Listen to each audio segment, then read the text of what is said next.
Si mes calculs sont exacts, lorsque ce petit bolide atteindra 88 miles à l'heure, attends-toi à voir quelque chose qui décoiffe. À l'heure du goûter, on écoute le Magal West sur Westrack Radio. Interview, rubrique, micro-trottoir et musique sur Westrack. Nom de Zeus! Bonjour à tous et à toutes et bienvenue dans ce Magal West du jour. Nous sommes le 30 octobre 2023. On se retrouve aujourd'hui pour 1 heure. On va retrouver d'abord la musique avec Maribel qui sort un tout nouvel album. Ça s'appelle Cerbero. On aura l'occasion d'en parler avec notre découverte Ferrarock du jour. Un spectacle au Poulailler sera aussi à découvrir avec Nausicaa. On va en parler en deuxième partie d'émission.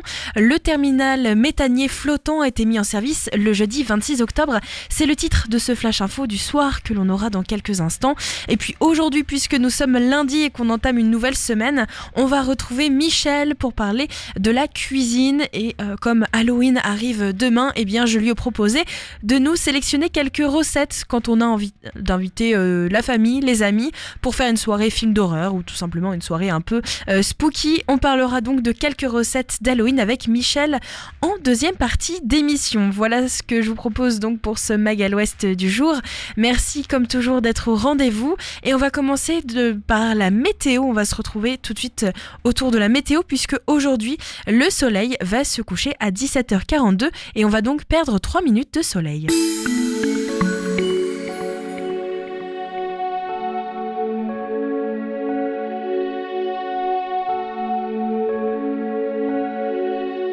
Et pour cette fin d'après-midi au Havre et à la Serlangue, il va pleuvoir et du moins continuer à pleuvoir. La température va atteindre les 14 degrés avec un ressenti de 13. Le vent devrait atteindre en moyenne les 29 km/h, orienté vers le sud-ouest. En soirée, le beau temps sera de la partie. Les températures vont retomber aux alentours de 17 degrés. Le vent devrait atteindre en moyenne les 20 km/h, toujours avec cette orientation sud-ouest. Demain matin, le soleil se lèvera à 7h46 et se couchera à 17h40. On perdra à nouveau 3 minutes de soleil. Au niveau des températures, pour demain mardi, il fera plus froid qu'aujourd'hui. Pensez donc bien à vous couvrir. Demain matin, par exemple, les températures devraient être alentour des 13 degrés avec un ressenti de 12 degrés. Des averses sont aussi attendues. La force du vent oscillera aux alentours des 22 km/h direction ouest-sud-ouest et l'humidité de l'air sera de 89%. Demain après-midi, toujours des averses pour la journée. La température de demain pour Le Havre sera environ de 14 degrés. Le vent devrait atteindre en moyenne les 21 km/h direction sud-ouest. Et enfin, demain dans la soirée, des averses seront au rendez-vous. La température retombera par exemple aux alentours de 12 degrés. Il fera plutôt froid. Le vent sera aussi de la partie. Il sera tourné vers le sud-sud-ouest et devrait atteindre en moyenne les 21 km/h. Demain donc plutôt de la pluie et surtout du vent. Pensez donc à prendre votre capuche plutôt que votre parapluie pour ne pas qu'il s'envole. On va retrouver tout de suite Mathieu avec les infos du soir et je le disais tout à l'heure en introduction, le terminal méthanier flottant a été mis en service le jeudi 26 octobre au Havre. Bonjour à toutes et à tous, les actualités locales de ce lundi 30 octobre. Plus d'un mois après son arrivée dans le port du Havre, le 18 septembre dernier, le Cap Anne a été mis en service selon un communiqué de Total Énergie daté du jeudi 26 octobre. Le terminal flottant méthanier permet l'importation du gaz naturel liquéfié. Entre l'arrivée et la mise en service du Cap Anne, des contrôles, des tests opérationnels et de sécurité ont été réalisés. Ce jeudi 26 octobre, le navire FSRU a donc commencé à réchauffer le gaz liquide pour le regazéifier, puis l'injecter dans le réseau national. Les premiers mégawattheures de gaz ont été envoyés dans le réseau opéré par GRT Gaz. Au Secours populaire du Havre, le délai d'attente pour obtenir un rendez-vous est devenu très long et le nombre de bénéficiaires est en hausse. Une situation nationale qui va de mal en pis selon une enquête Ipsos Secours populaire sur la pauvreté en France. 53% des Français craignent de basculer dans la précarité et 32% ne peuvent pas se nourrir en quantité suffisante pour faire 3 repas par jour. Il faut désormais attendre 5 semaines pour avoir un rendez-vous auprès des services du Secours populaire pour que le dossier soit étudié. Combiné à la problématique de la hausse des bénéficiaires, on retrouve retrouve celle du manque de produits frais. Aujourd'hui, le Secours populaire bénéficie de dons alimentaires en provenance d'Europe et fait régulièrement la tournée des grandes surfaces pour récolter quelques denrées, mais celles-ci se font de plus en plus rares avec la loi anti-gaspillage et l'inflation, raison pour laquelle l'association appelle aux dons financiers pour surtout acheter des aides alimentaires et tenter de pallier cette situation qui ne risque pas de s'améliorer. À 20 minutes du Havre environ, la commune de Turtot est déjà dotée d'un petit centre attractif avec des commerces. En décembre 2023, la municipalité inaugurera son pôle de santé pluridisciplinaire. Un projet initié en 2020 dès lors que la mairie a su que le médecin généraliste présent dans la commune depuis 35 ans allait prendre sa retraite. Alors, un autre médecin généraliste et des kinésithérapeutes étaient prêts à s'installer, mais le premier site choisi a été refoulé par les services de l'État. Le temps de trouver un nouveau site et de construire le pôle, le médecin pressenti a abandonné le projet. La mairie ne baisse pourtant pas les bras et si 2 kinés, un orthophoniste, 3 psychologues, un éducateur spécialisé, une assistante sociale et 3 ergothérapeutes sont déjà annoncés, 2 cabinets vont être bloqués en espérant qu'un ou 2 médecins généralistes viendront s'installer dans le pôle médical et de promettre un loyer modique aux alentours de 370 € par mois aux futurs médecins qui souhaiteraient venir s'installer. Afin de pallier la saturation prochaine de leurs magasins de conservation, les archives municipales du Havre aménageront leurs locaux et organiseront un déménagement interne de leurs fonds en 2024. Installées au fort de Tourneville depuis 1985, les archives municipales conservent 6,6 km linéaires d'archives avec 12 magasins d'une capacité totale de 8,1 km linéaires de rayonnage. Avec un niveau du taux de remplissage de 81%, la saturation des espaces de conservation est proche. Face à cette perspective, un projet d'optimisation de la capacité de conservation des magasins a été élaboré et prévoit en 2024 la mise en place de rayonnage mobile dans les magasins qui n'en sont pas encore équipés. Avec les nombreux mouvements d'archives prévus, le chantier entraînera l'indisponibilité temporaire des fonds et ne permettra pas de maintenir l'accueil habituel du public en salle de lecture. Pendant cette période de fermeture, vous pourrez toujours consulter le site internet des archives municipales. Et enfin, le MUMA présente une nouvelle exposition depuis ce samedi 28 octobre, itinéraire abstrait. Le MUMA a choisi de montrer certaines de ses œuvres qui le sont rarement mais qui ont un intérêt pour la production contemporaine.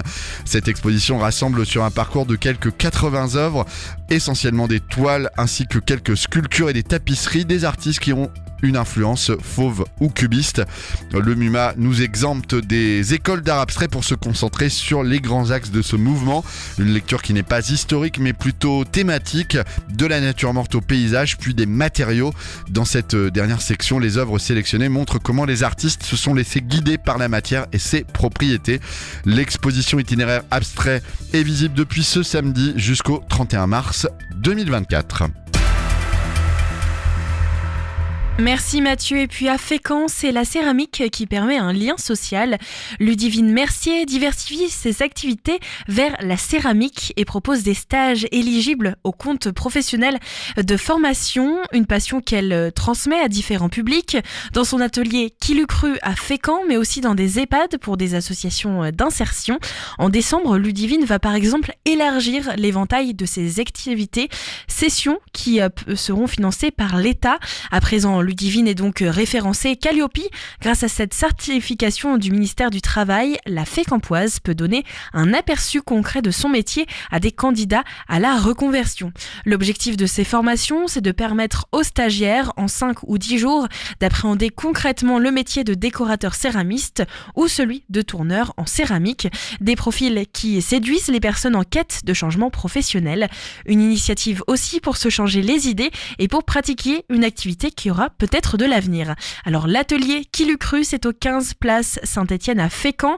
Vous pouvez joindre Ludivine Mercier au 06 95 19 94 46 pour connaître les prochaines éditions de cet atelier. Pendant ces vacances, de nombreux stages et activités manuelles sont aussi organisés au Havre. On va faire ensemble le tour des événements organisés ce soir et demain dans l'agglomération. Des idées sorties pour cette semaine ou ce week-end pour te culturer sur Westrack Radio. Demain, une balade sur la véloroute du Lin est attendue. Vous partirez en balade sur la véloroute du Lin, un itinéraire entre terre et mer, accompagné de Laetitia, de l'équipe de l'Office du tourisme. Une piste cyclable entièrement sécurisée, balisée, le long d'une rivière, l'ancienne sucrerie, les moulins ou encore les nouveaux étangs qui la bordent n'auront plus de secret pour vous. Arrivé à Valmont, vous dégusterez des produits du terroir. Pour pouvoir participer, rendez-vous demain, mardi à 14h, devant Coffee Bike qui se trouve 10 boulevard Suzanne Clément. Le tarif est de 7 € pour les enfants, 15 € pour les adultes. Réservation directement par téléphone au 02 35 28 84 62. Il y a ce soir un stage d'initiation au tango et c'est aussi sur toute la semaine. Dans le cadre de la quinzaine d'Aquillon consacrée aux danses du monde, Portengo animera des stages d'initiation au tango argentin. C'est donc ce soir, mardi, vendredi, lundi prochain, mardi prochain, de 17h15 à 18h30 à l'Atrium de Cocrioville. Alors si vous n'avez pas le temps d'y aller tout de suite, eh bien vous pouvez donc vous inscrire pour les prochaines éditions tout au long de cette semaine et la semaine prochaine. Et puis il y a aussi une édition vendredi 10 novembre de 19h à 21h avec une Milagona qui clôturera donc cette quinzaine. L'entrée est totalement libre et vous pouvez vous inscrire au 02 35 45 52 95.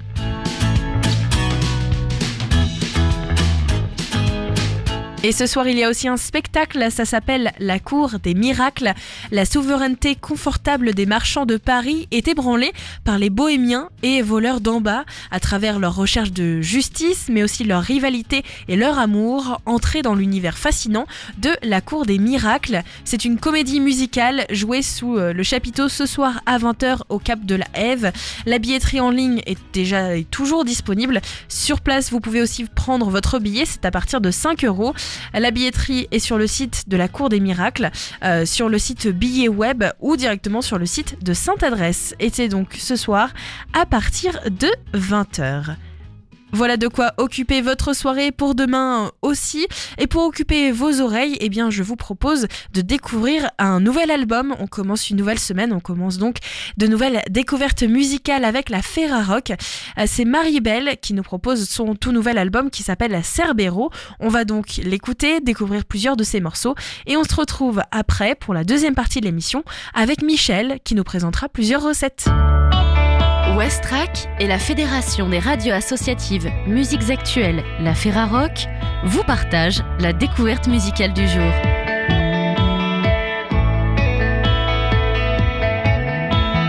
Le nouvel album Cerbero de Maribel est sorti le 13 octobre 2023 chez Destructure. Maribel, c'est un groupe punk basé à Paris, composé d'Alice Carlier au chant, Victoria Arfi à la guitare, Tristan Badré à la basse et Marie Fillette à la batterie. Le groupe s'est formé en 2023 et a depuis sorti plusieurs OP et albums et a tourné de nombreuses fois à travers l'Europe.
Le 13 octobre est paru le 3e album du groupe, Cerbero, sur Destructure Records. L'univers de Maribel se situe résolument du côté punk, mêlé aux tonalités plus lourdes du grunge. Le chant habité, les riffs rageurs et les rythmes nerveux rappellent également Riot Grrrl, qui constitue une source d'inspiration importante pour le groupe, au même titre que les groupes punk hardcore des années 80 et grunge des années 90.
Le groupe utilise la musique comme exutoire et un moyen d'exprimer sa colère face aux injustices et à la violence quotidienne. Le nom du groupe lui-même reflète cet esprit puisque Maribel était une enfant qui a été reconnue coupable dans les années 60 en Grande-Bretagne du meurtre de 2 jeunes garçons et qui avait elle-même été exposée à des traitements violents.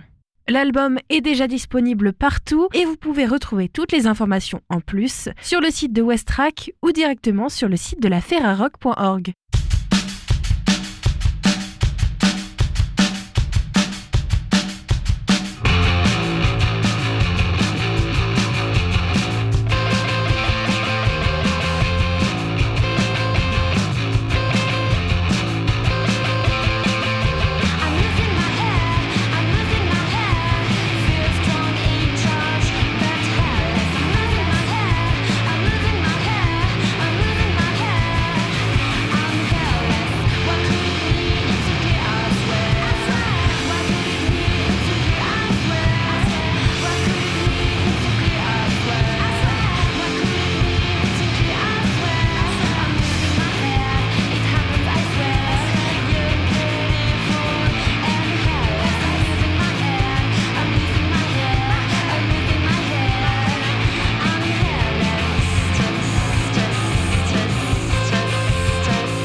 C'était le titre Airless de Maribel et de leur nouvel album donc qui s'appelle Cerbero. On aura l'occasion de reparler à nouveau de cet album tout au long de cette semaine. Nausicaa, elle, est partie en reportage pour l'antenne de Westrack. Elle s'est rendue au Poulailler à la découverte de l'un de leurs spectacles.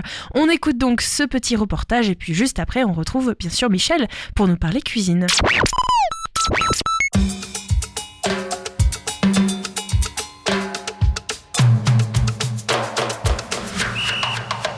Le mercredi 20 septembre, le Poulailler Théâtre Associatif et Amateur du Havre recevait l'équipe de Gonfreville-Lorcher, La Frite, pour un match d'improvisation. Avec mon amie Abigail, on s'y est rendu et ça a été l'occasion d'échanger avec les membres de l'équipe pour découvrir un peu plus en profondeur le théâtre d'improvisation.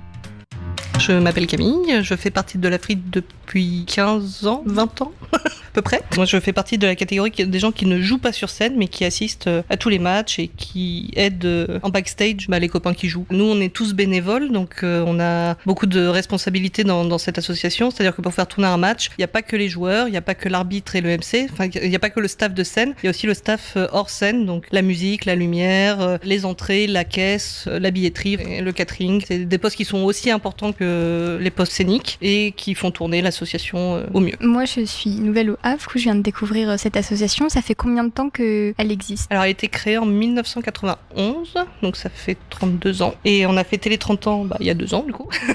Et ça a été créé par en fait un groupe de copains qui est parti au Québec. L'improvisation théâtrale vient du Québec. Donc un groupe de copains qui est parti au Québec et qui est revenu en se disant il faut absolument qu'on monte notre troupe au Havre. Ce qu'ils ont fait. La Frite perdure depuis avec plus ou moins de membres, mais là on tourne depuis 5-6 ans à 60 adhérents à peu près. Donc ça tourne bien. On fait un spectacle par mois au Poulailler, donc rue Général Sarail au Havre, et un spectacle par mois à l'ECPC, Espace culturel de la Pointe de Caux à Gonfreville-Lorcher. Et on est une association gonfrevillaise, c'est-à-dire que c'est Gonfreville-Lorcher qui nous subventionne le plus et qui nous donne énormément de très bonnes conditions de jeu, notamment à l'ECPC. T'as aussi fait du théâtre d'improvisation ou pas ? Moi j'ai baigné dedans parce que quand j'étais adolescente, ma sœur a commencé à en faire, ma sœur qui est plus âgée, et donc je venais à tous les matchs, à toutes les représentations, enfin je voyais bien qu'elle s'amusait énormément sur scène. Elle fait toujours partie de l'association d'ailleurs. Et du coup, moi j'étais embrigadée dedans, adolescente. T'as dit que t'as baigné dans l'improvisation, mais ça t'a jamais intéressé d'en faire toi ? Alors non, parce que moi j'ai peur du public en fait. Mais j'aime beaucoup l'ambiance. En fait, La Frite, c'est une grande famille, c'est un grand groupe de copains. Ça évolue chaque année, mais en même temps, ça reste convivial, ça reste amical. Il y a une très bonne ambiance. J'adore cette ambiance-là, j'adore en faire partie. Et c'est une très belle association. Je ne veux pas la quitter tout de suite.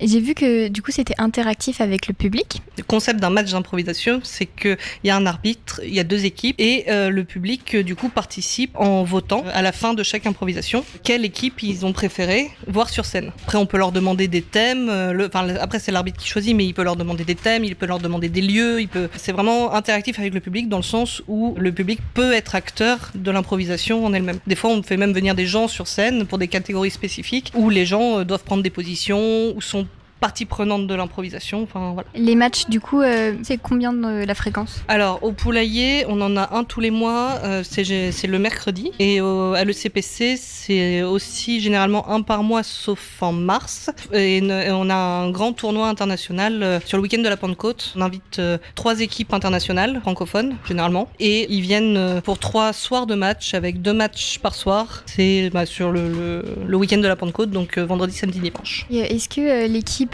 toi dont tu t'occupes, ou justement La Frite, vous avez déjà dû vous entraîner pour justement des rencontres vraiment très grandes ? Alors on est souvent invité à l'extérieur. Là par exemple on a un déplacement en Belgique qui va se faire. On a aussi beaucoup de contacts avec des ligues françaises, donc on fait beaucoup de déplacements nationaux. Et l'année dernière on a été invité à un grand festival québécois. On en a profité pour faire une tournée québécoise, c'est-à-dire que l'équipe qui est partie, ils sont partis à 6. Elle a fait 10 jours là-bas et 10 jours où ils ont joué tous les jours dans des salles différentes avec des équipes québécoises, et ils ont aussi fait ce festival qui était très grand et qui nous a permis de rencontrer, par exemple l'année dernière on a reçu pour notre festival à nous la Liber qui est une ligue allemande, et ils les ont rencontrés au Québec. L'impro c'est surtout ça aussi, c'est des moments de rencontre, c'est des moments de partage sur scène, sur des scènes très courtes, du coup c'est très intense et très vivant. Si jamais on veut faire de l'improvisation et qu'on veut venir par exemple ici, comment est-ce qu'on fait pour ceux qui veulent se lancer mais qui osent pas ? Alors il faut savoir que nous on privilégie privilégie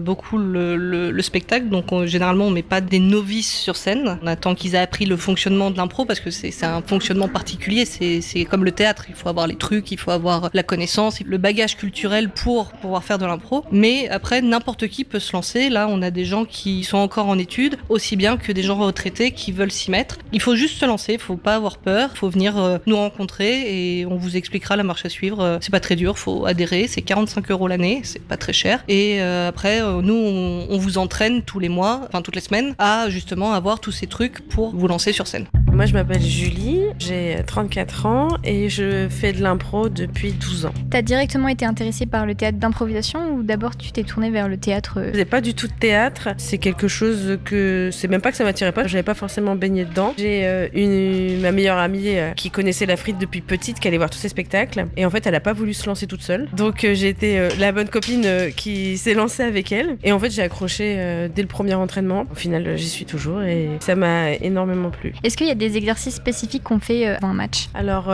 avant un match, on s'échauffe, on va s'échauffer physiquement, tout simplement, parce que sur scène, on peut sauter partout, faire des roulades, etc. Donc forcément, on échauffe le corps comme n'importe quel, comme un sport en fait. Voilà, on s'échauffe les chevilles, les poignets. On va faire quelques exercices de passage d'énergie. Ça va permettre de souder le groupe et puis de monter un peu en énergie et de pas être tout ramollo quand on va rentrer sur scène. Et puis en général, après, on va commencer à faire quelques petites impros, ce qu'on appelle les impros claques par exemple. C'est des mini-impros de 10-15 secondes, histoire de, encore une fois, une cohésion de groupe. Parce que là, au Poulailler, on joue frite contre frite, donc on se connaît. Mais quand on joue à l'ECPC de Gonfreville, c'est une équipe invitée. Donc ça arrive souvent qu'en fait, les joueurs qu'on a en face de nous, c'est la première fois qu'on les rencontre. Donc ça permet aussi de commencer à avoir quelques affinités, voir comment l'autre personne joue. Le fait de faire quelques petites impros comme ça va permettre aussi de réveiller son cerveau et de muscler son cerveau avant et d'être vraiment dans une énergie assez haute avant de monter sur scène. Et qu'est-ce qu'on peut retrouver justement quand on va voir un match d'improvisation? Ça serait long de citer toutes les catégories parce qu'il y en a énormément. Faut savoir, hein, on sait rien à l'avance.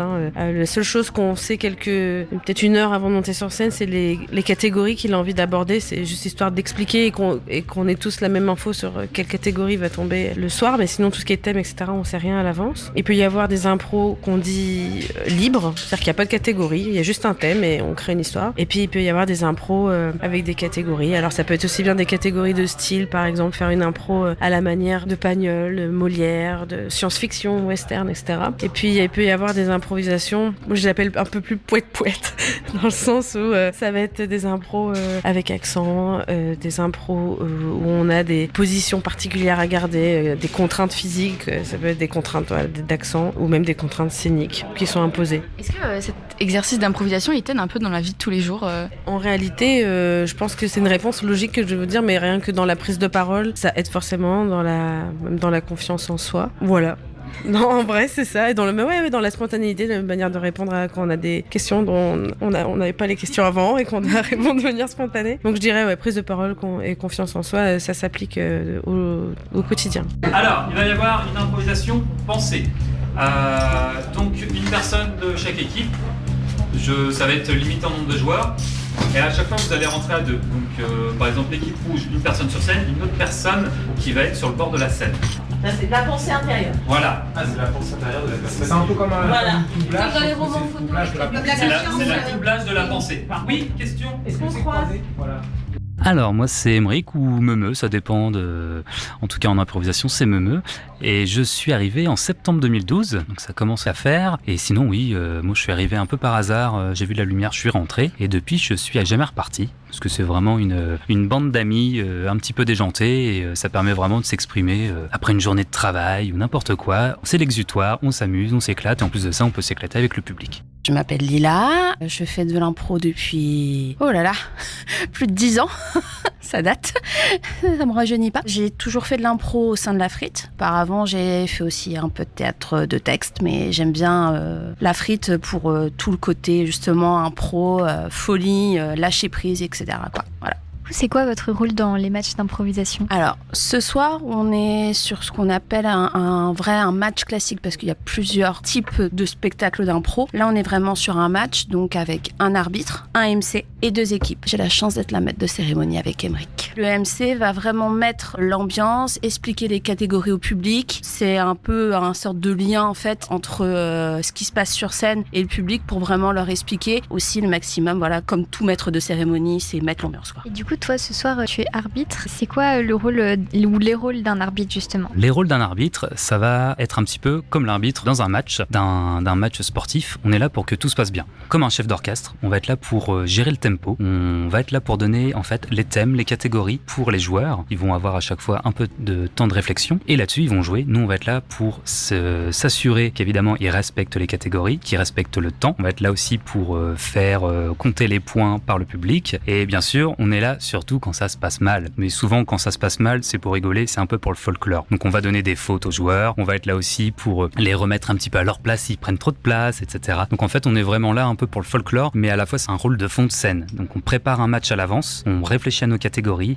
à nos thèmes, on essaie de donner une couleur à un match, on essaie de s'adapter aussi aux joueurs qu'on va avoir pour qu'évidemment tout le monde s'amuse à la fois sur scène et surtout dans le public. Les rôles, ils peuvent changer à chaque fois en fait. Oui, c'est ça. En fait, chaque spectacle, on peut s'inscrire. Après, selon le type de spectacle, on a plusieurs rôles qui sont définis. Il y a des rôles sur scène, que vous voyez comme les joueurs, le MC, l'arbitre, mais il y a aussi des rôles qu'il faut pas oublier en off, tout ce qui va être à la régie lumière, son, les entrées, les caisses, le catering, tout ce qui va être nourriture, etc. Donc les rôles peuvent vraiment varier, on peut faire de tout. C'est ça qui est sympa. Je sais que vous devez aimer un peu tout ce que vous faites, mais est-ce que vous avez quelque chose que vous préférez faire en rôle, on va dire, entre guillemets?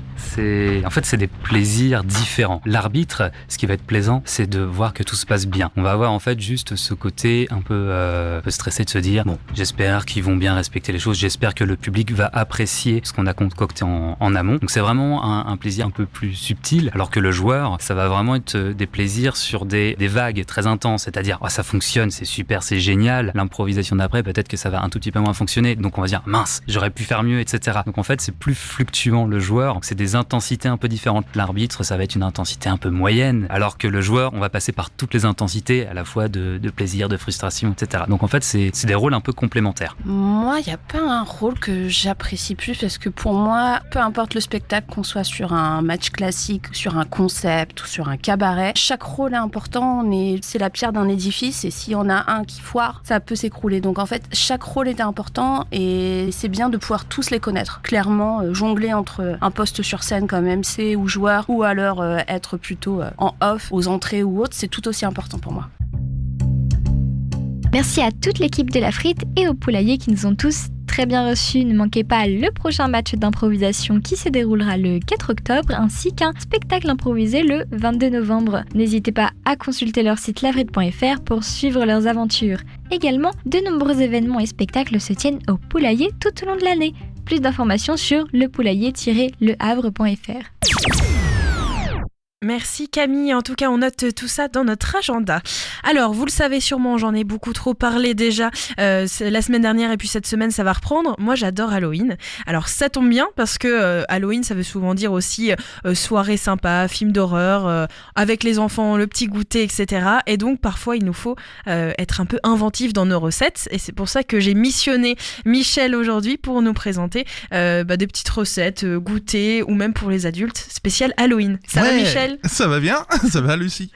Ouais, non, Halloween, déjà, ça va être du côté pour les grands.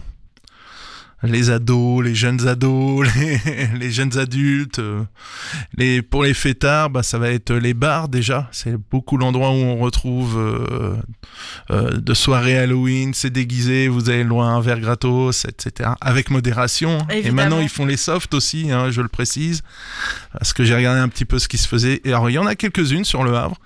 Et effectivement, ils font des remises sur les boissons alcoolisées et les softs. Donc ça se passe bien au niveau ambiance.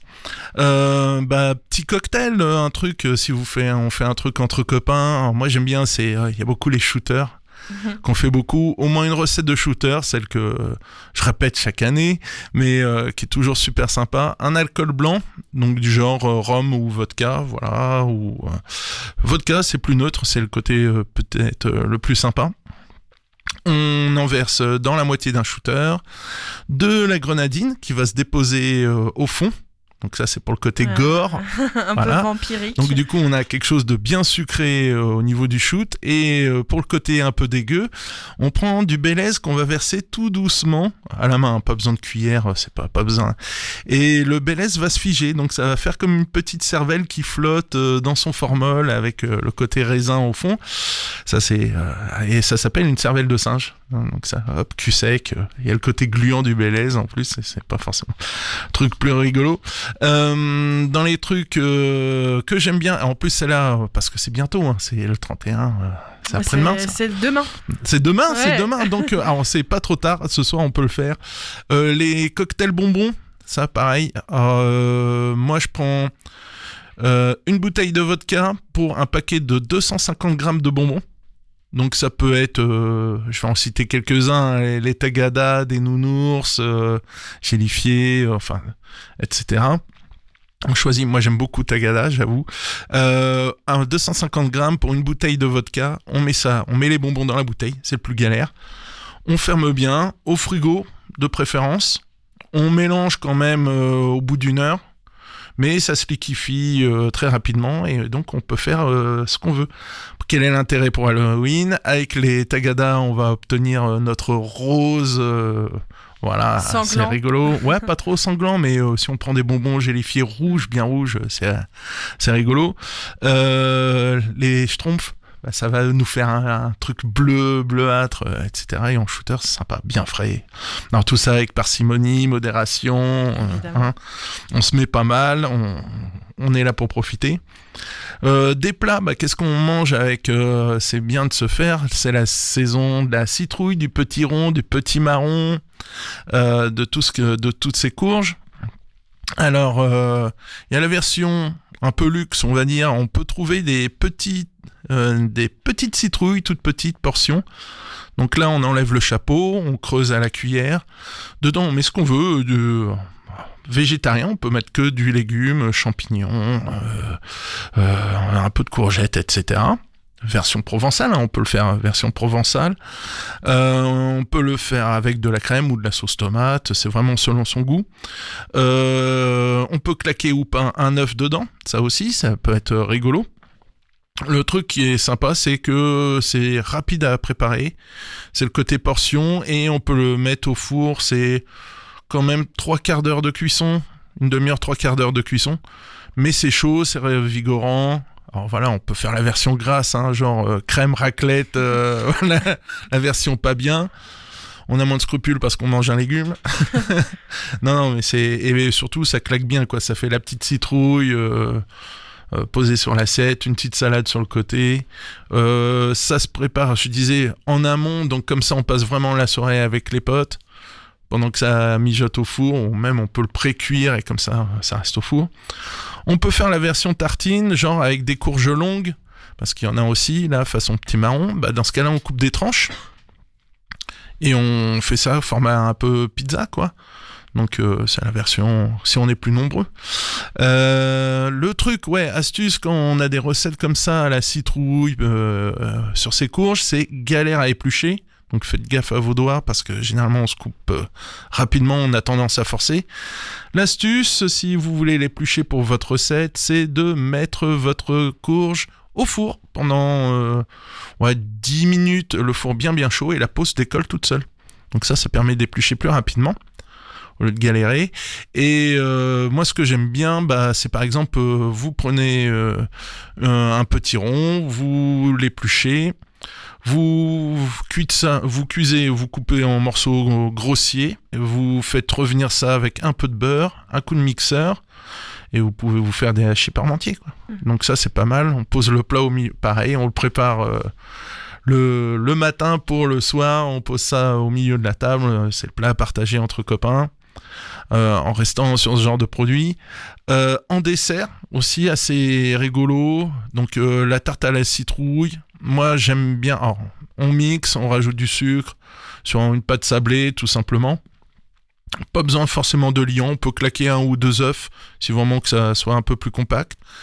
On peut se rabattre sur les recettes américaines, je suis pas très fan, c'est souvent avec les cheesecakes et tout, c'est un peu lourd en fin de repas. Non.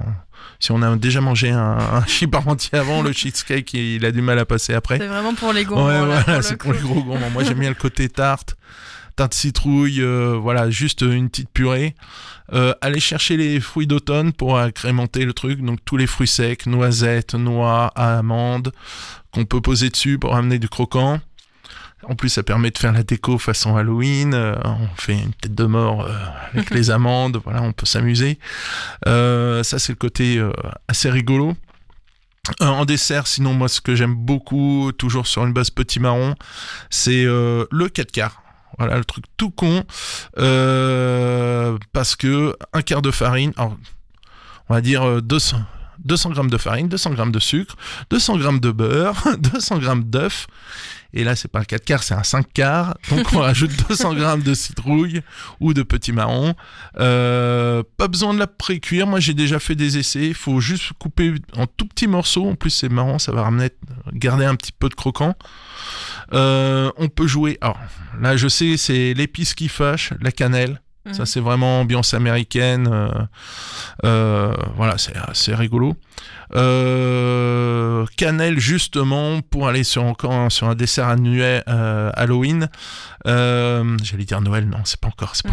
On y viendra. Bientôt. L'idée, c'est le Rolls. Le Rolls, alors, faut pas se prendre la tête, la version la plus rapide. C'est on achète une pâte feuilletée chez son boulanger, mais bon là c'est un peu tôt, c'est la veille, donc on va prendre un rouleau, un rouleau de pâte feuilletée. On badigeonne avec du beurre fondu, on met un mélange moitié sucre, moitié cannelle, bien mélangé.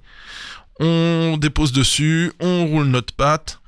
On coupe des rondelles qu'on pose sur une plaque de pâte feuilletée et 25 à 30 minutes de cuisson à 180 degrés. Voilà, ça fait les petits rolls. On peut les glacer aussi. Alors, si vous voulez faire un glaçage rapide, moitié blanc d'œuf, moitié sucre glace. 100 grammes de blanc, 100 grammes de sucre, ça fait une sorte de pâte blanche, voilà. Ça, c'est encore, en plus, ça dégouline, on fait deux petits carrés de chocolat et ça fait des petits fantômes. Ça, c'est le côté assez sympa. Mais par contre, là, on est vraiment sur de la cuisine américaine. C'est vraiment le côté anglo-saxon d'Halloween. Mais je pense que c'est le plus sympa quand on a les potes. Sinon, après, vous avez la version gore pour les potes, mais il faut être sûr que tout le monde apprécie, genre le steak tartare, enfin voilà, avec un peu d'invention. On peut tricher aussi au niveau de la... Alors, sur les cocktails, ouais, j'avais oublié ça. Les trucs déco, assez rigolos. Vous pouvez prendre un litchi, mettre dedans une baie de cassis ou de myrtille. Ça ressemble beaucoup à un œil. Ça, vous le faites ce soir, vous le mettez au congèle. Et demain, à la place des glaçons, vous mettez ces yeux là qui flottent dans votre verre. Ouais, c'est le côté plus cher si vous voulez vraiment du bling bling sur les cocktails. La glace carbonique. Alors ça coûte cher, je pense que ça doit être dur à trouver, mais ça sera peut-être pour une autre soirée, peut-être pour si vous faites Halloween ce week-end plutôt que... Voilà. Glace carbonique, vous pouvez en acheter sur Internet. Alors bizarrement, il y a des boutiques au Havre, mais vous passez par Internet pour les trouver. Ça coûte relativement cher. Alors le côté bling bling, c'est que vous mettez un petit glaçon dans votre verre et ça fait de la fumée comme dans les films. Okay. Ça dégouline de fumée. Faut pas trop faire le couillon avec quand même parce que il y a eu un grave accident il y a quelques années parce qu'ils avaient balancé des kilos de glace carbonique dans une piscine fermée et il y avait tellement de CO2 qu'ils sont morts asphyxiés. Donc normalement il y a peu ou pas de risque. On jette pas dans l'évier non plus, parce que ça risque de congeler les canalisations. Avec modération, quoi. Juste pour votre petite marmite de sorcière. Pas dans votre piscine, voilà, s'il vous plaît, faites attention. Mais le côté fumé, c'est assez rigolo. Moi j'aime bien, c'est même pour dresser une table, pour les pitchouns par exemple, après. Vous prenez un récipient, vous mettez un truc façon Halloween justement, une citrouille, ça peut être justement la citrouille. Vous prévoyez de mettre dedans un bol tout simplement, avec de l'eau, et vous balancez de la glace carbonique, et comme ça votre citrouille fume au-dessus de la table. Si vous voulez le côté gastronomique, vous allez servir, je sais pas, un très bon rôti de bœuf. vous posez une petite coupelle avec un peu de bouillon de bœuf, de glaçons, et l'odeur de bouillon de bœuf va se dégager autour de la table. Avant même qu'on amène le plat, on a déjà l'odeur avant. Et ça marche aussi si vous avez une entrée façon fruits de mer, parce que vous prenez un peu d'eau un peu iodée, juste un peu salée, quoi, et mettez 2-3 glaçons et vous avez cette odeur iodée tout au long, quoi, juste avant que ça arrive. Donc ça c'est pour les grands, on va Les dire grands. pour une soirée peut-être Les petits, film d'horreur. On va faire les petits, on fait une petite pause musicale. Ouais. Et puis pour les petits, donc le goûter ou autre, Michel nous a prévu aussi quelques recettes. On va écouter un titre qui s'appelle London 1969 et c'est Otis McDonald qui nous propose ce titre. Juste après on se retrouve pour des recettes Halloween pour les enfants.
Le Magal West, c'est dans tes oreilles du lundi au vendredi sur Westrack.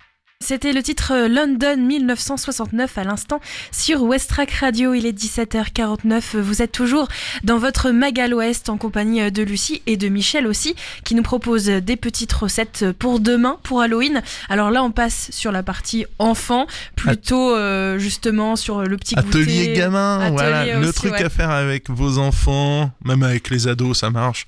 Moi, je l'ai fait avec des potes et pourtant j'ai plus de 40 ans, ça leur plaît Ça aussi. marche aussi. Ouais, ça marche aussi. Alors, pour les plus petits, trucs faciles à faire, saucisses de Strasbourg, Knax, strasbourgeoises, voilà, vous voyez les saucisses à hot dog, on va dire, plus généralement, parce que l'idée c'est de faire un hot dog. Je vais même booster, on peut faire la version pitchoun et la version plus adulte. D'abord, vos saucisses, vous les cuisez à l'eau frémissante, 3-4 minutes. Pas bouillante, sinon les saucisses vont éclater. Que ça soit de l'industriel ou du top. Hein. Alors les saucisses, c'est pareil, hein, vous n'êtes pas obligé d'acheter des trucs sous plastique, vous pouvez aller chez votre boucher. Il y a du haut de gamme, hein. On n'est pas obligé de bouffer de la merde non plus. La saucisse ensuite, coupée en deux, une fois qu'elle est cuite. Vous découpez l'extrémité pour donner la forme d'un ongle. Donc ça, on peut le faire avec un couteau à bourron, hein, les petits peuvent le faire. On fait quelques entailles dessus pour représenter les phalanges, tout simplement. Tremper l'extrémité du ketchup dans le petit pain chaud ou avec ou sans fromage, ça c'est question de goût. Moutarde pour les petits, il y a des moutardes violettes, donc là c'est pareil si vous voulez rester dans le gore, et en plus elles sont pas très fortes. Donc voilà, on peut s'amuser. Version adulte, vous rajoutez un petit peu de choucroute là, voilà, bon, c'est plus revigorant. Genre en fin de soirée après le bar, voilà, pour se retaper un petit peu. La petite choucroute avec un peu de jus de betterave, vous savez, quand on achète des betteraves, voilà, il y a toujours ce jus là violet. Vous mélangez votre chou pour avoir un côté encore un peu plus gore dessus. Ça c'est le côté rigolo.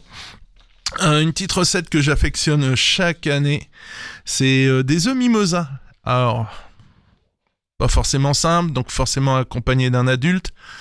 On fait bouillir de l'eau, tout simplement. On y dépose 2-3 sachets de thé pour avoir une eau bien sombre. On cuit ses œufs dedans. On cuit ses œufs, donc 9-10 minutes, entre 9 et 10 minutes pour ses œufs. Là, j'irai plus sur 10. L'idée, c'est de faire des œufs mimosa. Quand on sort les œufs, on les écrase légèrement pour fendiller la coquille et on les replonge dans l'eau. Et là, le thé va donner une texture d'œuf de dragon au blanc d'œuf. Pas le jaune. Donc là, on n'aura que le blanc qui sera teint. Ça, c'est rigolo. Je vous jure que là, ça claque dans l'assiette. Ça fait vraiment gore. Moi, j'adore ce genre de conneries. Et ensuite, on récupère. Donc, on écale ses œufs. On les coupe en deux. On récupère le jaune. Le jaune, on va s'amuser un petit peu avec. Et on les sépare. Alors, voilà, faut faire au moins 6-8 œufs comme ça. Par deux, ça serait pas mal, ouais. Parce qu'on va faire des jaunes mélangés avec un peu de ketchup qu'on va écraser. On peut toujours mettre de la mayo, ça c'est le côté gourmand. On peut s'amuser à ajouter des petites graines de pavot pour faire des petits points noirs. Enfin, faut que ça soit ragoûtant un petit peu. Pour le vert, moi j'aime beaucoup j'essaie d'éviter les colorants alimentaires hein, parce que c'est pas franchement top, mais simplement vous gardez un ou deux haricots verts que vous mixez en mélangeant avec vos jaunes d'œufs. Ça va faire le côté verdâtre, ça suffira amplement. Si vous voulez jouer encore sur les couleurs, j'aime beaucoup, c'est la yellow moutarde, la moutarde qui pique pas, là, qui a un peu de sucré, ça les enfants, ou moutarde au miel. Voilà, ça va faire un côté gourmand junk. Et voilà, vous amusez, vous disposez. Alors là, j'ai dit avec du thé au départ, mais pareil, le jus de betterave, ça marche aussi. Si vous voulez des œufs violets, vous mettez un peu de faux safran, celui qu'on a pour la paella qui traîne au fond du placard. Voilà, vous allez avoir des œufs un peu jaunâtres. Donc ça, c'est le côté cool. Donc faut s'amuser avec ça, ouais, les œufs mimosa façon œuf de dragon, œuf de monstre, c'est super rigolo. Ça, les enfants ils kiffent bien et c'est le truc cool quoi, pareil qu'on peut boulotter devant la télé avec les enfants le soir devant le film d'horreur. Toujours avec mes saucisses là, les trucs à grignoter, une petite pâte feuilletée. Donc hop, un petit roulon, on déroule, on découpe des longues lanières très longues, plutôt fines. Et on enroule ces saucisses façon momie. Alors, on laisse un petit espace pour faire la tête. Pour la tête, là, c'est un peu plus compliqué, mais je trouve que c'est le plus rigolo. Vous prenez juste une olive que vous découpez en petits carrés et vous faites les deux yeux que vous piquez dans la saucisse. Et là, vous avez des momies que vous passez au four. Alors, pareil, avec ou sans fromage, ça donne le côté dégoulinant sur la momie. C'est 20 minutes. Alors, pas besoin de précuire la saucisse parce qu'elle va cuire au four avec la pâte feuilletée. Donc là, ouais, c'est 25 minutes de cuisson à 180 degrés. Et le côté momie. Alors, on pouvait, pareil, jouer, mais abattre un œuf pour faire un peu de dorure dessus.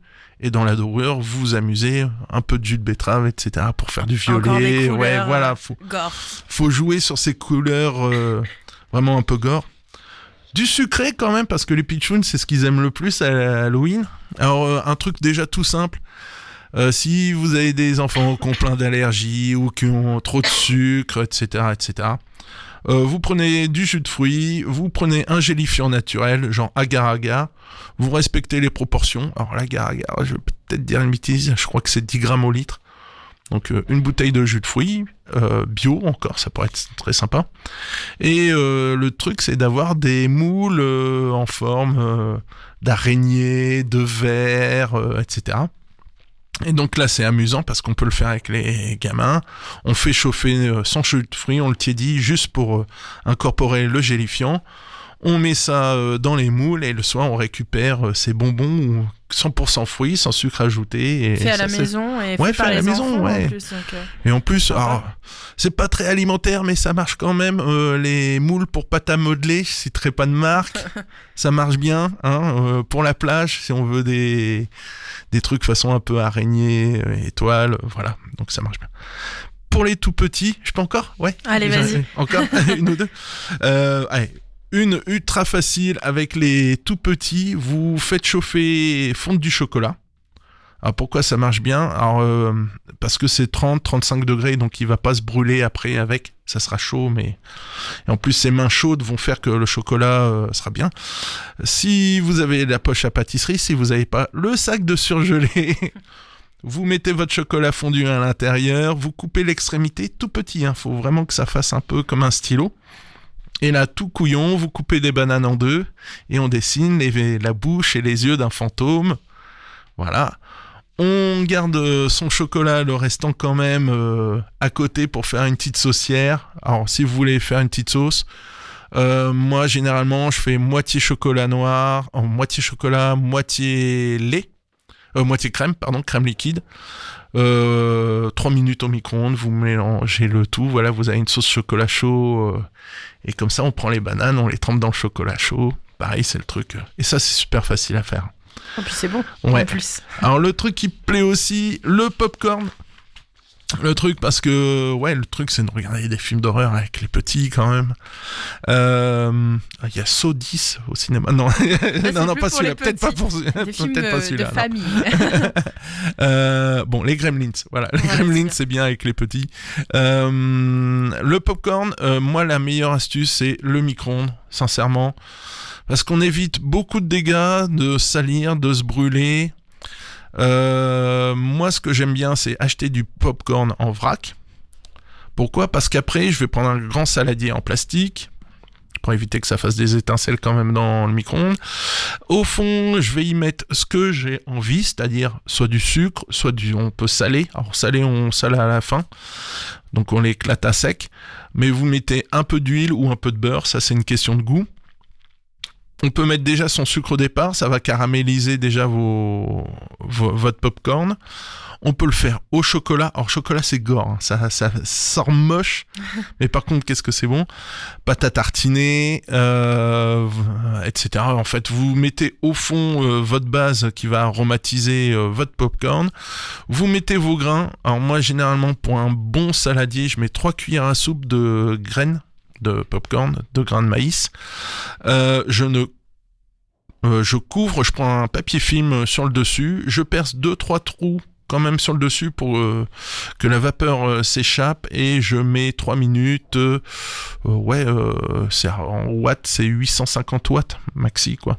Alors faire gaffe, si vous avez des fours micro-ondes super puissants, genre 1200 watts, ça risque de cramer. Donc faites un essai avant, c'est quand pas on plus entend mal. que ça pop un peu trop, voilà, quand ça c'est pop que c'est un le peu moment trop. d'arrêter. Par contre, paniquez pas, si c'est le bordel, vous laissez dedans, ça vous évitera de nettoyer toute la cuisine derrière. Ça c'est le truc rigolo, le popcorn. On peut le faire salé, version adulte, à l'apéro, avec même du fromage, hein. Popcorn fromage, ça passe.